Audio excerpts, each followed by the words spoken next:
நீதிமொழிகள் 4ஆம் அதிகாரம் 1ஆம் வசனம் முதல் 10ஆம் வசனம் வரை.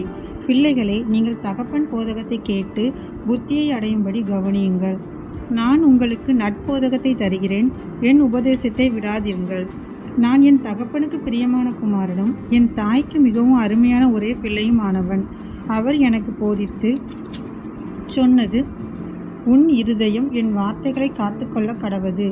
என் கட்டளைகளை கைக்கொள், அப்பொழுது பிழைப்பாய். ஞானத்தை சம்பாதி, புத்தியையும் சம்பாதி.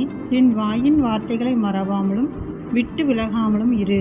அதை விடாதே, அது உன்னை தற்காக்கும். அதின்மேல் பிரியமாயிரு, அது உன்னை காத்துக்கொள்ளும்.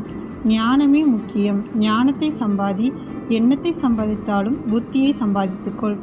நீ அதை மேன்மைப்படுத்து, அது உன்னை மேன்மைப்படுத்தும். நீ அதை தழுவிக்கொண்டால் அது உன்னை கனம் பண்ணும். அது உன் தலைக்கு அலங்காரமான முடியை கொடுக்கும். அது மகிமையான கிரீடத்தை உனக்கு சூட்டும். என் மகனே கேள், என் வார்த்தைகளை ஏற்றுக்கொள், அப்பொழுது உன் ஆயுசின் வருஷங்கள் அதிகமாகும். ஆமேன்.